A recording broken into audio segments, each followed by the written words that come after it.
우리 오늘 말씀에 우리 제목 함께 읽어보겠습니다. 시작. 네, 오늘 말씀의 제목은 함께 하심의 우리 은혜라고 하는 제목으로 오늘 이 아침에 하나님 말씀 함께 나누겠습니다. 우리 오늘 이제 다니엘서 이제 3장 말씀으로 넘어왔습니다. 우리 지난주 2장 말씀을 우리 살펴본 것처럼 우리 3장 말씀에 넘어오면 3장 말씀으로 넘어오기 전에 우리가 2장 우리 46절에서 우리 49절 말씀을 좀 우리가 좀 살펴보고 좀 넘어갔으면 좋겠습니다. 우리 2장 46절에 보면 이제 다니엘이 느부갓네살의 그 왕의 그 꿈을 이제 내용을 이제 알아내고 또 해석해 줌으로 인해서 느부갓네살 왕이 그 다니엘 앞에서 어떻게 모습을 보이는지 42장 46절 말씀에 이제 잘 말씀하고 있습니다. 46절입니다. 이에 느부갓네살 왕이 엎드려 다니엘에게 절하고 명하여 예물과 향품을 그에게 주게 하니라. 그렇게 말씀하고 있거든요.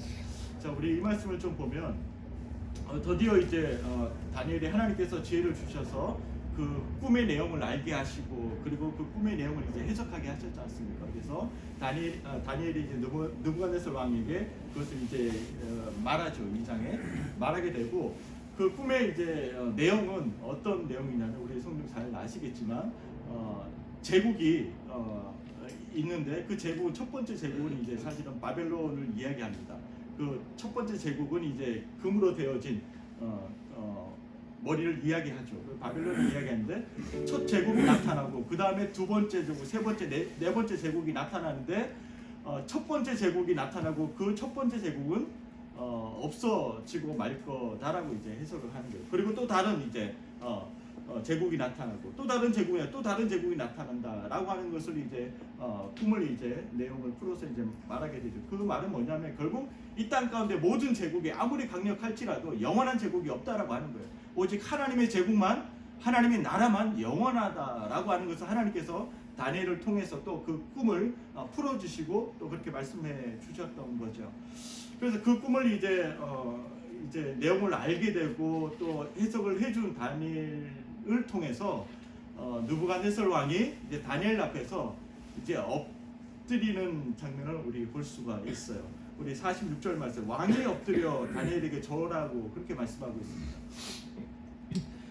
느부갓네살 왕이 다니엘 앞에 엎드려 절했다, 무릎을 꿇었다라고 하는 것은 상상할 수 없는 일이고 정말 있을 수 없는 일입니다. 그렇죠? 우리 지난주 우리 살펴봤지 않습니까?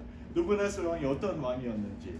지금 느부갓네살 왕이 지금 바벨론 통치 거의 한 3년차 되는 지금 시기였거든요. 시기였는데 늘 바벨론은 느부갓네살 왕을 승승장구했었습니다. 한 번도 패배한 적이 없었던 강력한 제국이었습니다. 그 제국의 그 왕이 느부갓네살이 포로로 끌려온 그 다니엘 앞에서, 이때 다니엘 나이가 한 18세 정도 아마 되었을 거예요. 아마 18세 되는 이제 그 포로 앞에서, 노예 앞에서 무릎을 꿇는다. 여러분 한번 생각해 보십시오. 있을 수 없는 일이었을 거예요. 그것을 본 신하들이 어떤 생각을 했을까? 여러분들 한번 생각을 한번 해보십시오. 그리고 무릎을 꿇고 그 다니엘에게 약속한 대로 예물과 향품을 그에게 주었다라고 말하고 있어요. 참 놀라운 일이 아닐 수 없습니다. 하나님께 다니엘을 통해서 꿈을 해석하게 하셨고 다니엘을 통해서 하나님께 행하신 그 일들이 참 놀랍지 않을 수가 없습니다. 그런 모습을 보이는 이 장면을 통해서 여러분들 어떤 생각이 드십니까? 하나님께서 우리를 통해서 일하시는데 우리의 능력이 많고 적음이 중요하지 않습니다. 중요하지 않다라고 하는 거예요. 우리 잠언 우리 4장 8절 말씀을 보면 이런 말씀이 있어요. 잠언 4장 8절 말씀 우리 한번 찾아볼까요? 그를 높이라, 그리하면 그가 너를 높이 들리라. 만일 그를 품으면 그가 너를 영화롭게 하리라. 그렇게 말씀하고 있습니다. 한 번 더 말씀을 읽어드립니다. 그를 높이라, 그리하면 그가 너를 높이 들리라. 만일 그를 품으면 그가 너를 영화롭게 하리라. 말씀하고 있습니다. 그러니까 우리가 하나님을 높일 때 하나님은 우리를 어떻게 한다고요? 우리를 높여주십니다. 하나님을 우리가 품을 때 하나님의 비전과 하나님 그 말씀을 품을 때 하나님께 우리를 영화롭게 하신다고 말씀하고 있습니다. 이 말씀대로 다니엘은 하나님을 높였습니다. 하나님을 높였더니 하나님께서 어떻게 하셨어요? 다니엘을 높여주십니다. 우리 47절 말씀 보면 왕이 대답하여 다니엘에게 이르되 너희 하나님은 참으로 어떤 신이요? 모든 신들의 신이요 모든 왕의 주제시로다. 내가 능히 이 은밀한 것을 나타내었으니 내 하나님은 또 은밀한 것을 나타내시리로다. 그렇게 느부갓네살 왕이 다니엘이 섬기고 있는 그 하나님을 어떻게 해요? 찬송하고 높이는 일들이 지금 벌어지고 있는 것입니다. 아주 놀라운 일이 아닐 수 없습니다. 정말 우리의 삶이 정말 이래야 되지 않겠습니까? 우리의 삶을 통해서 우리의 현장 가운데 우리의 모습을 통해서 하나님의 높임을 받는 이 거룩한 일들이 일어날 수 있길 간절히 축복합니다. 우리의 모습을 통해서 하나님의 그 영광이 깎여지고 영광이 사라지는 것이 아니라 우리의 삶을 통해서 하나님 영광 받으시고 하나님 높임 받는 우리의 삶, 바로 하나님께서 원하시는 바로 삶인 줄 믿습니다. 그런 삶을 통해서 우리 48절에 왕이 이에 다니엘을 높여 귀한 선물을 많이 주며 그를 세워 바벨론 온 지방을 다스리게 하며 또 바벨론 모든 지혜자에 어떻게 했다고요? 어른을 삼았으며 그랬습니다. 참 다니엘은 하나님을 높였어요. 끝까지 그 하나님, 내가 섬기는 하나님, 지금 나와 함께 하신 그 하나님을 붙들고 하나님을 높였습니다. 높였어요. 하나님을 높이는 그 길을 선택하며 그 길을 걸어갔습니다. 그랬더니 하나님이 다니엘을 높여주시는데 그냥 높여주시는 게 아니에요. 놀랍게 높여주십니다. 바로 바벨론에 바로 어떤 자로 삼아주시죠? 어떤 자로? 바로 바벨론의 바로 2인자로 하나님께서 다니엘을 세워주십니다. 2인자가 뭐죠? 바로 국무총리입니다. 놀라지 않을 수 없어요. 포로를 끌려갔습니다. 포로를 끌려갔고 지금 다니엘의 나이가 18살이에요. 포로 출신이고 나이는 18살이에요. 그런데 바벨론 모든 지방의 지혜자의 어른으로 삼았다. 그러니까 제2인자. 바벨론의 그 느부갓네살 왕 바로 밑에 누구예요? 바로 다니엘이. 하나님께서 그렇게 높여주시고 만약에 다니엘이 포로를 끌려가지 않고 만약에 바벨론의 그 제국의 사람이었다면 어떻게 됐을까요? 국무총리가 될 수 있었을까요? 절대 될 수 없었을 거예요. 근데 하나님께서 놀랍게 하나님을 높이는 자를 통해서 하나님께서는 그를 또 높여 주신다라고 이 사실을 우리는 말씀을 통해서 볼 수가 있는 거죠. 근데 오늘 이렇게 다니엘을 통해서 하나님을 경험한 느부갓네살 왕이 하나님을 봤습니다. 그리고 하나님께서 행하신 그 일들을 보면서 감격했어요. 그리고 감동했습니다. 느부갓네살 왕이 그 감동을 먹었기 때문에 하나님을 찬송하지 않습니까? 47절에 이상 40절 찬송을 했는데, 자 우리 오늘 이제 본문 말씀으로 이제 넘어오기 전에 우리 49절에 하나님께서 다니엘을 국무총리로 제2인자로 세워 주신 다음에 다니엘이 한 행동이 있어요. 한 행동이 뭐죠? 49절에 다니엘이 느부갓네살의 요구를 합니다. 제안을 합니다. 어떤 제안을 하죠? 친구들을 지방에 다스리는. 그렇죠. 친구들 사드락과 메삭과 아벳노고를 이제 느부갓네살 왕에게 제안을 하는 거죠. 내 친구들 셋이 있는데 지방을 다스리게 해달라라고 이제 어떻게 보면 청탁 아닌 청탁을 이제 느부갓네살 왕에게 이제 하게 되는 겁니다. 근데 이 요구 사항을 이제 느부갓네살이 이제 들어줍니다. 그래서 바벨론이 워낙 큰 이제 제국이었기 때문에 그 제국 중에도 가장 중요한 그 도시들이 있었지 않겠습니까? 우리 지금 미국도 마찬가지잖아요. 미국도 그냥 시리가 그냥 같은 시리가 아니지 않습니까? 미국의 LA 시장이 저기 시카고에 이게 다르지 않습니까? 애리조나하고 또 다르지 않습니까? 예를 들면 미국의 LA 시장 그리고 저기 뉴욕의 시장 그리고 어떤 느낌이 듭니까? 그렇죠. 아주 중요한 그 역할을 담당하고 있는 거죠. 그러니까 쉽게 말씀드리면 LA 시장 정도 되면 제가 볼 때는 웬만한 그 조그만 국가의 그 행정력을 전부 다 할 수 있는 그 정도의 능력을 갖고 있는 사람인 것 같아요. 워낙 규모 자체가 크기 때문에.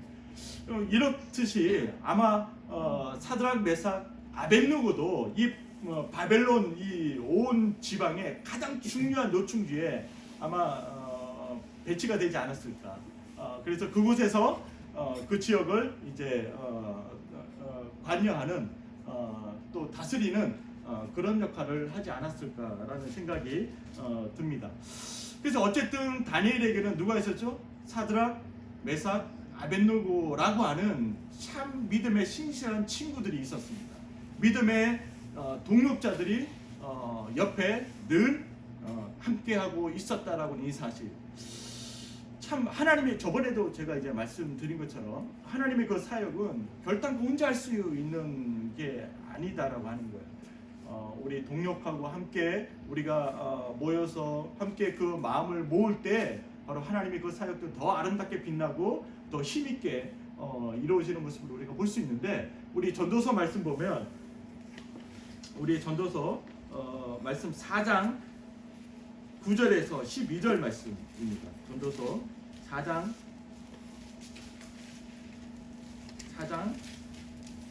9절에서 12절 말씀. 전도서 우리 다 함께 한번 좀 전도서 말씀 읽었으면 좋겠습니다. 시작. 두 사람이 한 사람보다 나음은 그들이 수고함으로 좋은 상을 얻을 것입니다. 혹시 그들이 넘어지면 하나가 그 동물을 붙들어 일으키려니와 홀로 있어 넘어지고 붙들어 일으킬 자가 없는 자에게는 화가 있습니다. 또 두 사람이 함께 누우면 따뜻하거니와 한 사람이면 어찌 따뜻하냐. 한 사람이면 패하겠거니와 두 사람이면 맞설 수 있나니 세력처럼 쉽게 끊어지지 아니하느니라. 아멘. 이렇게 말씀하고 있습니다. 그 동력함의 그 아름다운 그 팀워크에 대해서 지금 말씀을 하고 있는데, 저는 바라기는 우리 열린교회 우리의 삶이, 그리고 여러분들의 자녀의 삶이, 그리고 앞으로 우리 손자 손녀의 삶이 이래했으면 좋겠습니다. 정말 믿음의 친구들을 만날 수 있는 그 아름다운 만남이 있기를 축복합니다. 그래서 여러분들을 기도할 게 바로 이거예요. 기도 제목이 하나님, 우리 보라가 하나님 앞으로 계속해서 믿음의 친구들을 하나님 만날 수 있는 그 아름다운 축복을 하나님 허락해 주십시오라고 우리 날마다 기도하는 거죠. 왜냐하면 이것이 바로 우리의 힘이다라고 하는 것입니다. 하나님께서 이런 친구들을 통해서 하나님께서 인생을 아름답게 만들어 가시고 빚어 가시는 그 하나님의 그 일하심의 그 놀라운 방법, 바로 이 일들이 바로 저와 여러분들 삶 또는 자녀 가운데 있기를 간절히 축복합니다. 이렇게 또 하나님께서 또 이렇게 다니엘을 또 새 친구를 높이신 후에 이제 3장으로 우리 말씀 넘어오지 않습니까? 3장 넘어오면, 자 3장 1절을 우리가 본문은 아니지만 함께 좀 이런 지금 상황이었어요. 2장의 마지막은 상황은 이렇게 어떻게 보면 굉장히 사실은 감격적이고 감동적이고 어떻게 보면 행복한 상황이에요. 지금 그렇죠. 2장 마지막 너무나 행복한 상황이에요. 느부갓네살 왕도 하나님을 찬송하고 하나님을 높이고 하나님을 인정하는, 그리고 또 다니엘의 세 친구들이 또 그 바벨론을 다스리는 그런 어떤 역할을 또 감당하게 되고, 또 다니엘을 국무총리로 하나님 세워주시고 너무나 아름다운 모습이지 않습니까? 자, 여기서 끝났으면 참 성경이 해피엔딩으로 끝나요. 너무 아름다운 모습, 하나님께서 다 이루시고 다 결정해 주시고 다 세워주시고 너무 아름다운데 3장으로 넘어오면 이게 뭐요? 이게 도대체 2장이 이렇게 아름답게 이런 아름다운 모습이었는데 3장으로 넘어오니까 이게 뭐요라는 생각을 해보셨죠, 우리 성도님들? 자, 3장 1절 함께 있습니다. 시작. 느부갓네살 왕이 금으로 신상을 만들었으니 우리는 지키시며 너희는 지키시라. 그것을 발을 막지에 자, 그 읽고 우리 6절 말씀 우리 읽습니다. 시작. 누구든지 엎드려 절하지 아니하는 자는 즉시 맹렬히 타는 붉은 불에 던져 넣으리라 하였더라. 자, 우리 3장 1절에 딱 넘어오자마자 지금 느부갓네살 왕의 태도가 완전 바뀝니다. 정말 하나님을 칭송하고 하나님을 높이고 하나님을 인정했어요. 인정했단 말입니다. 그런데 3장 1절에 딱 넘어와서는 하나님과의 정반대되는 길을 걸어갑니다. 금신상을 세우고 금 신상 앞에서 절하지 아니하면 어떻게 한다고? 풀무불에 타는 그 풀무불에 던져 넣겠다라고 지금 이제 명령을 하고 있는 겁니다. 어떤 사람들은 느부갓네살 왕이 2장에서 하나님을 만났고 하나님을 경험했다라고 이야기합니다. 우리 2장 말씀에 47절에 봐도 이제 그런 뉘앙스가 있지 않습니까? 그렇지만 느부갓네살 왕은 절대로 하나님을 만나지 못했습니다. 왜냐하면 느부갓네살 왕은 바벨론이 섬긴 수많은 그 우상들, 신들 중에 그 하나님을 하나로 인정했다라고 하는 이 사실을 우리가 기억해야 돼요. 그러니까 바벨론에서 섬기고 있는 수많은 그 우상들, 수많은 신들 중에 하나님이 어떤 신이다? 최고의 신이다라고 이제 47절에 이제 그렇게 이제 인정하고 고백했던 것뿐입니다. 예. 그러니까 다른 신들 중에 하나님이 최고의 신이고 최고의 왕이다라고 하는 것을 인정을 했지만 그것이 구원의 하나님으로 내가 그 하나님을 섬기겠다라고 고백한 건 아니에요. 그러니까 우리가 말씀을 들여다보면 정말 구원은요 감격해서 감동을 받아서 어떤 감정적인 어떤 요소를 통해서 구원이 우리에게 임하는 게 아니에요. 절대적으로 우리가 이제 사역을 하다 보면 하나님께 치유도 주시고 하나님 고쳐주시고 또한 어떤 문제를 해결해 주시지 않습니까? 예수 믿지 않는 사람들에게도 우리 기도할 때 하나님 응답해 주시거든요. 근데 그 사람들이 그걸 통해서 구원을 얻는 게 절대 아니다라고 하는 것입니다. 교회는 나올 수 있어요. 그걸 통해서 교회는 나올 수 있고 예배도 참석할 수 있습니다. 하지만 그것이 구원의 조건이 될 수 없다라고 하는 것입니다. 그게 아니라 구원은요 감격이 아니에요. 감동이 아니에요. 우리 감동적인 어떤 고마움이 아니에요. 구원은 말씀인 줄 믿습니다. 아멘. 그 말씀이신 그 하나님, 그 말씀이신 예수 그리스도를 내가 깨닫고 만날 때에 그 인생 가운데 구원이 임하는 거죠. 그래서 정말 그 성경에 끊임없이 말하고 있잖아요. 정말 감동받는 사람들이 많아요. 감격을 늘 경험하는 사람 많아요. 마음이 움직이고 요동하는 사람 많습니다. 하지만 그런데 불구하고 그 구원을 경험하지 못한 사람이 많다라고 하는 거예요. 구원은 철저하게 말씀 가운데 주어지고 말씀 안에서 경험될 수 있는 사건이 바로 구원의 사건이다라고 하는 것입니다. 예. 그래서 3장 말씀으로 넘어와서 느부갓네살 왕이 이렇게 하나님께서 제일 싫어하시는 바로 행동을 하게 되죠. 금 신상을 세우는데 높이가 몇 규빗이라고 나와 있습니까? 60 규빗이면 밑으로 하면 거의 한 30m 정도 되는 높이예요. 금 신상이 30m 하면 한국으로 아파트를 따지면 한 권사님 한 8,000 높이 정도 되지 않을까 싶어요. 이 당시에 지금 2600년 전 이야기인데 이 당시에 지금 8천 정도의 높이의 금 신상을 세운다는 게 이건 있을 수 없는 일입니다. 시도도 해보지 않았던 일이지만 그리고 너비는 이제 3m 정도 됩니다. 3m에 이제 30m 정도 되는 그 금신상을 이제 세우게 되는 거예요.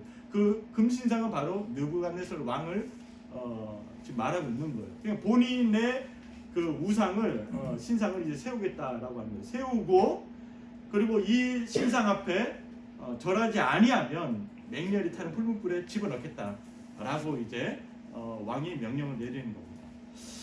자, 여러분들 요 모습에서 우리가 참 인간의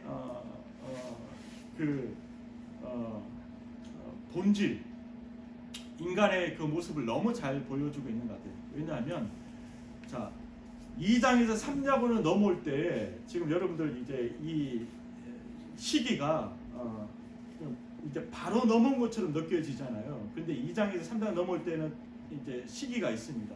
기간이 있어요. 거의 한 15년이라는 기간이 지난 후에 지금 3장이 시작되는 거예요, 여러분들. 그럼 좀 말씀을 이해하기 좀 편하실 것 같아요. 그러니까 이제 느부갓네살 왕이 통치한 지 한 3년 되는 그 시점이 바로 2장 하반절의 내용이에요. 그러니까 다니엘이 18세가 되는 그 해거든요. 그 해로부터 이제 15년이 지난 거예요. 그러니까 느부갓네살 왕이 통치한 지 18년째가 되는 게 바로 3장의 말씀이거든요. 예. 그러니까 15년이라는 갭이 있어요. 지금 2장과 3장의 그 사이에는. 근데 우리가 이 모습을 봤을 때 우리 인간의 그 본질, 간사함이 여기서 다 나오는 거예요. 자, 왕으로서 이제 세워지고 이제 바벨론을 통치할 때는 이제 왕의 초창기였습니다. 초기였습니다. 그때는 왕에게는 어느 정도 겸손함이 있었어요. 승승장구했지만, 그리고 백성들을 이제 보는 그런 어떤 여백도 있었던 거죠. 눈치를 보는 거죠, 백성들의. 그런데 이제 늘 승승장구하니까, 늘 이기고 패배를 모르니까 그 기간이 거의 18년이 지났어요. 여러분들 18년이 되었어요. 18년이 되니까 어떻게 되겠습니까? 이제는 교만이 거의 하늘을 찌르는 겁니다. 거의 지금 3장의 느부갓네살 왕의 모습은 교만의 끝판왕이에요. 거의 교만의 끝자락입니다. 우리 인생이 이렇습니다. 정말 내가 연약하고 부족하고 뭔가 좀 이렇게 좀 어려울 때는요, 겸손해요, 사람이. 뭔가 붙들려고 하고 뭔가 좀 이렇게 그런 마음이 있어요. 근데 내가 잘 나가잖아요, 잘 되잖아요. 그럴 때는 누구밖에 없어요? 나밖에 없어요. 누구의 이름만 드러내려고 해요? 나의 이름만 드러내려고. 네.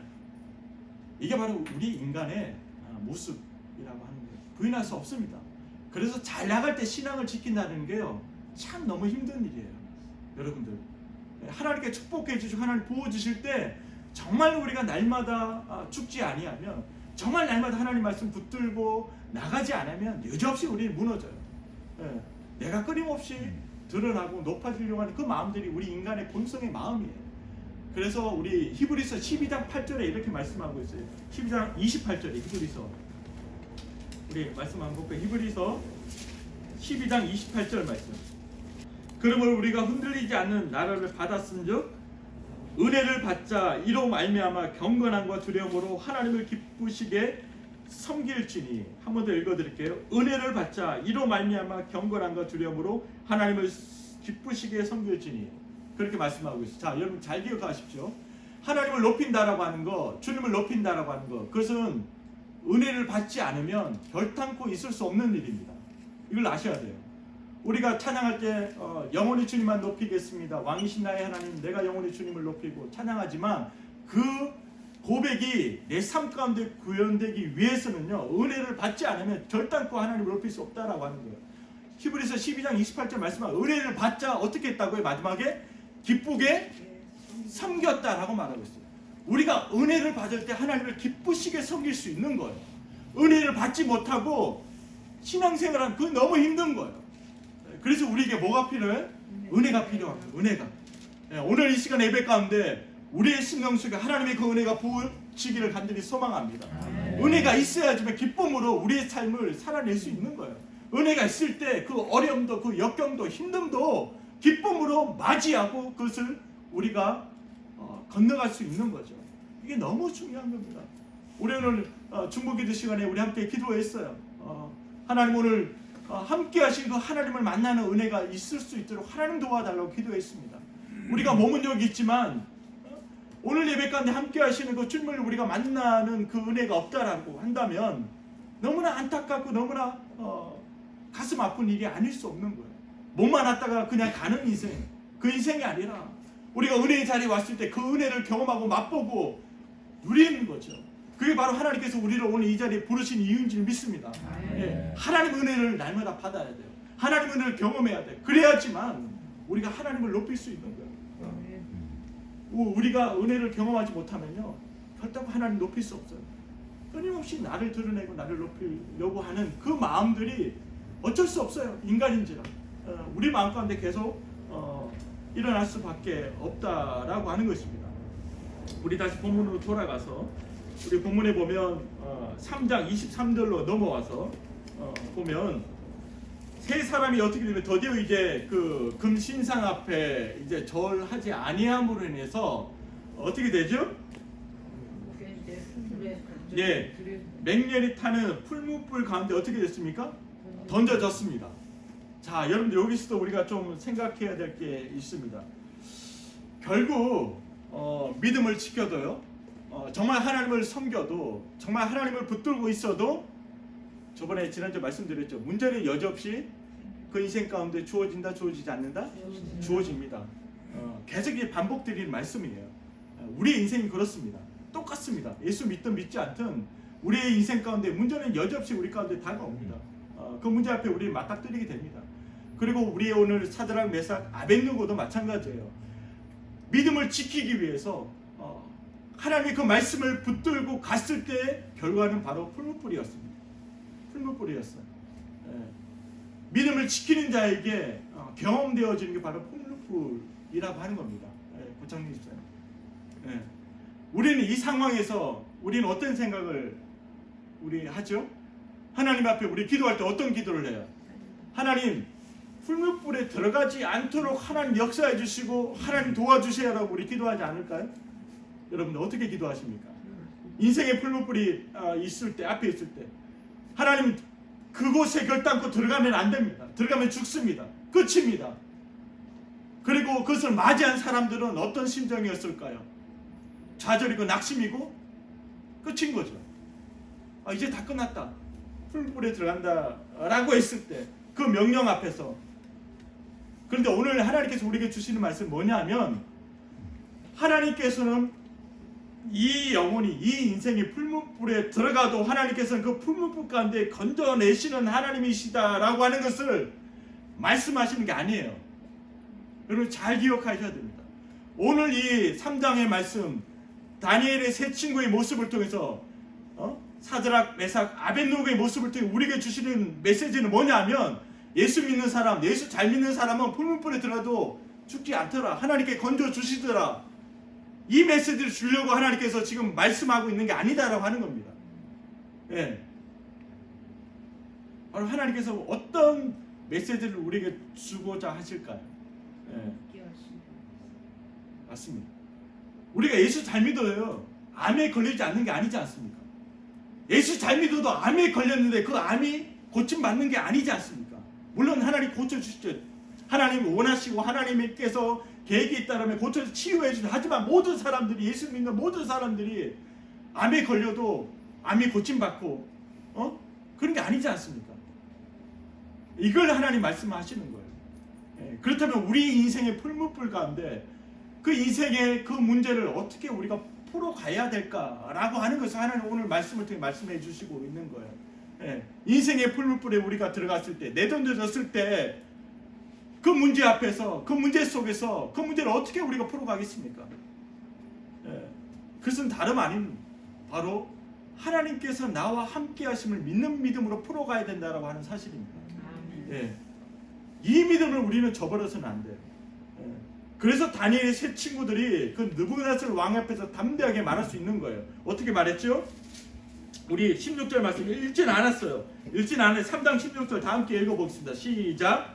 사드락과 메삭과 아벳느고 왕에게 대답하이르되 느부갓네살 왕이 우리가 이에 대하여 왕에게 대답하리이다. 아멘. 자, 이게 너무나 중요한 고백입니다. 우리 그리스도인들은요, 하나님을 섬기는 자들입니다. 하나님께서 나와 함께 하심을 믿는 자들은요, 대답이 심플합니다.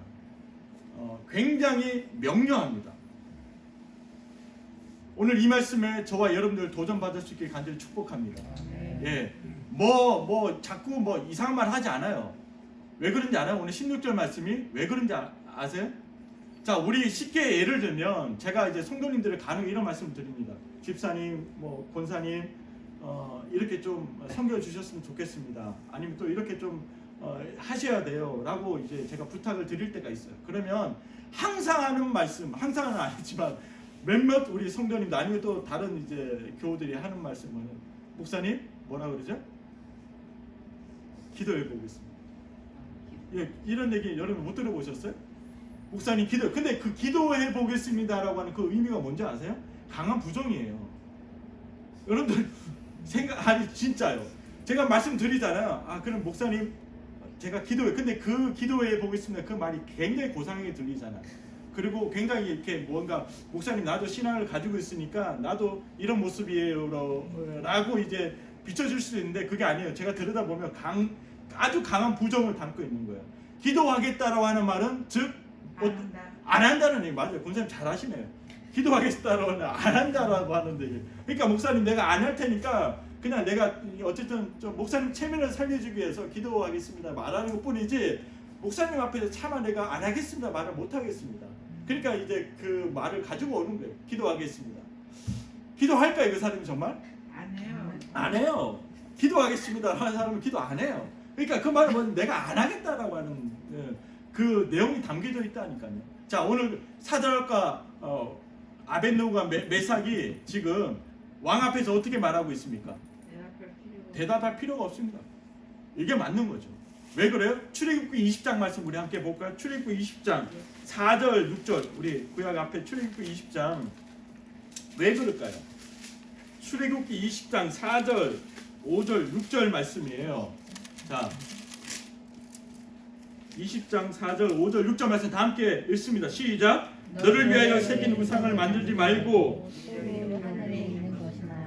땅에 있는 것이나 땅 아래 물속에 있는 것에 어떤 영상도 만들지 말며 그것들에게 절하지 말며 그것을 섬기지 말라. 나 내 하나님 여호와는 질투하시는 하나님이신즉 나를 미워하는 자의 죄를 갚되 아버지로부터 아들에게로 3, 4대까지 이르게 하거니와 나를 사랑하고 내 계명을 지키는 자에게는 천대까지 은혜를 베푸느니라. 아멘. 하나님 말씀입니다.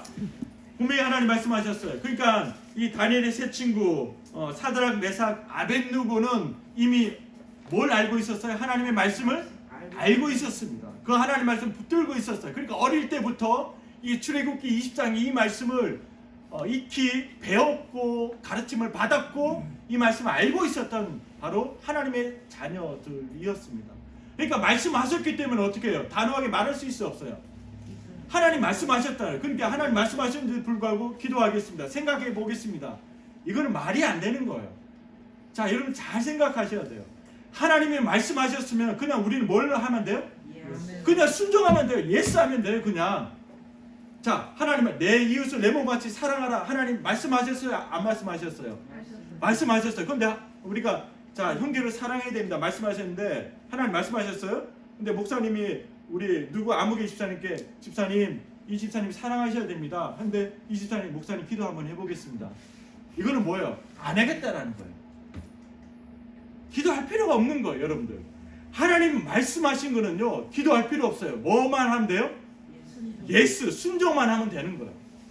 근데 하나님 말씀하셨으면 그냥 가는 거예요. 그러니까 사드락, 메삭, 아벳느고는 하나님 말씀이 있었어요. 그러니까 너무 신앙이 너무 삶이 심플한 거예요. 우리 신앙이 막 복잡하지 않아요. 그러니까 말씀이 없는 사람들은 되게 복잡해. 왜? 막 여러 가지를 재야 되거든. 막 이런 상황도 재야 돼, 저런 상황도 재야 되고. 그러니까 막 목사님 기도해 볼게요. 언제까지? 계속 기도해 보겠다는 거예요. 그러니까 오늘 여러분들에게 제가 드리고 싶은 말씀은 하나님 말씀하신 말씀에 대해서는 그냥 믿고 따라가시면 돼요. 아멘. 그러면 하나님께서 다 예배하시고 준비하시고 역사하시는 분이십니다. 아멘. 예, 바로 그 믿음을 우리가 가져야 돼요. 이 믿음은 어디서 나오느냐? 하나님이 바로 나와 함께 하시고 있음을 믿는 그 믿음의 고백 가운데 나올 수 있는 고백입니다. 예, 우리 인생의 풀물불을 풀 수 있는 것은 바로 하나님이 나와 함께하고 있음을 바로 믿는 거예요. 이 믿음이 있으면 어디에 있든지 우리는 하나님의 기쁨이 되고 하나님의 영광이 되는 줄 믿습니다. 아멘. 바로 이게 너무 중요한 거라고. 바로 이러한 자의 삶이 사드락, 메삭, 아벳느고의 삶이 바로 성경에서 말하고 있는 뭐예요? 바로 형통이라고 하는 거예요, 여러분들. 형통.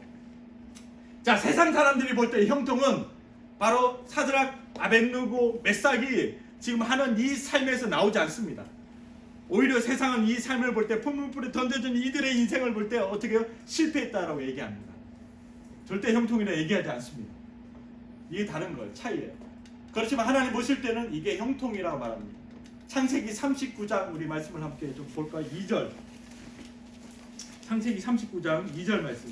39장 2절 다 함께 읽습니다. 시작. 여호와께서 요셉과 함께 하시며 그가 형통한 자가 되어 그의 주인에게 사랑을 베풀었으니 자, 3절도 그의 주인이 여호와께서 그와 함께 하시며 또 여호와께서 그의 범사에 형통하게 하시며 자, 39장 21절 말씀 다 함께 본 시작.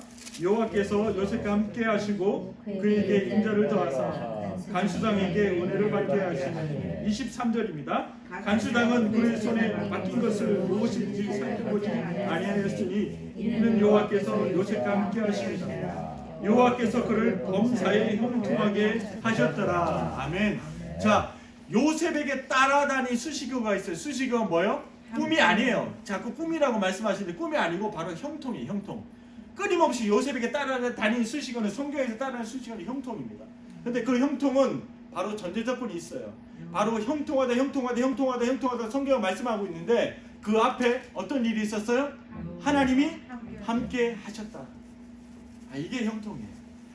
하나님께서 함께 하시면 그 인생은 바로 형통한 인생인 거예요. 그래서 요셉이 어떻습니까?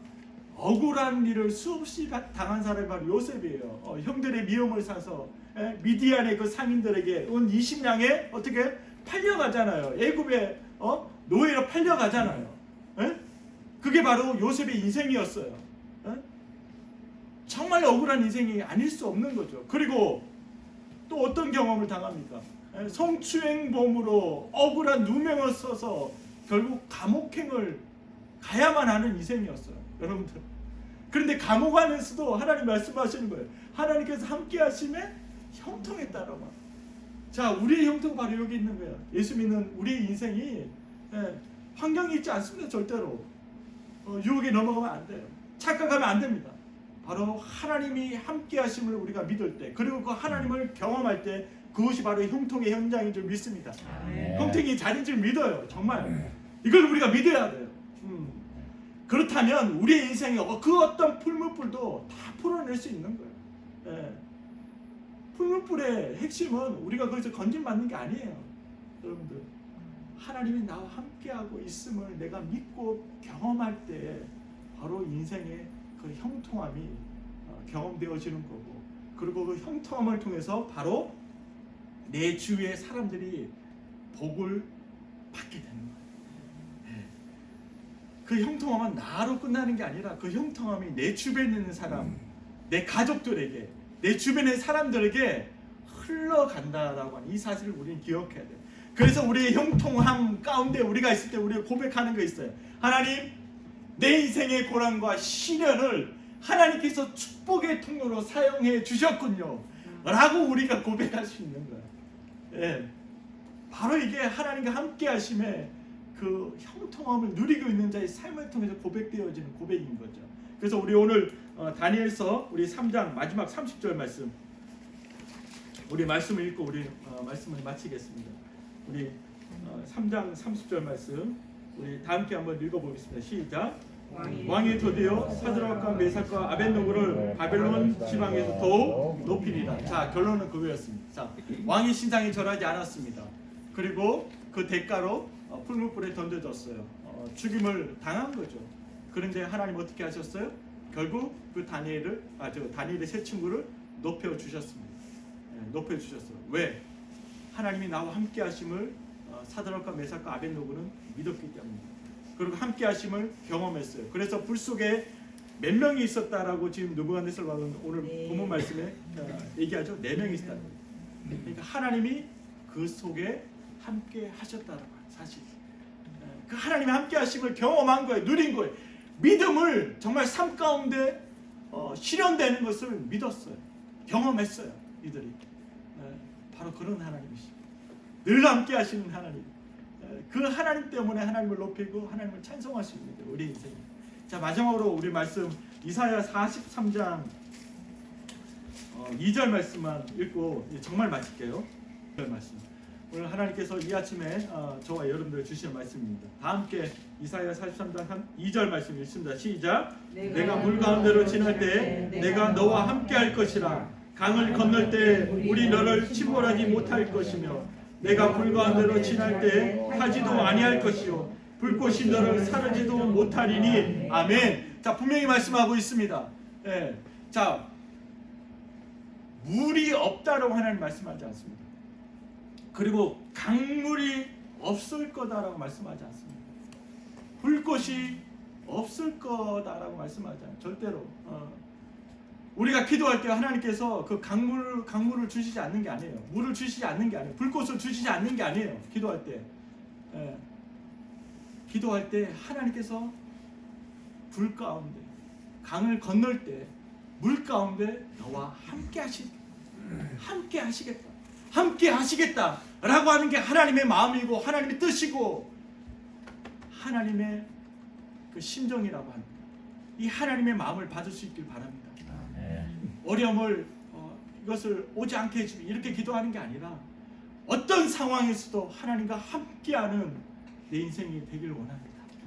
그리고 하나님 말씀하실 때 기도하겠습니다라고 아니고 내가 생각해 보니 이게 아니고 하나님 말씀하시면 그 말씀 앞에 내가 예스 순종하겠습니다. 그럴 때 그 인생이 복 받는 거예요. 그 인생의 복이 그 인생에서 끝나는 게 아니라 바로 그 다음 때로 계속 그 하나님의 그 복이 흘러가게 되는 줄 믿습니다. 네, 이 형통함의 이 복이 이번 한 주도 우리의 가정 가운데 우리의 일상 가운데 흘러 넘칠 수 있기를 간절히 축복합니다. 이 말씀을 기억하면서 우리 오늘 함께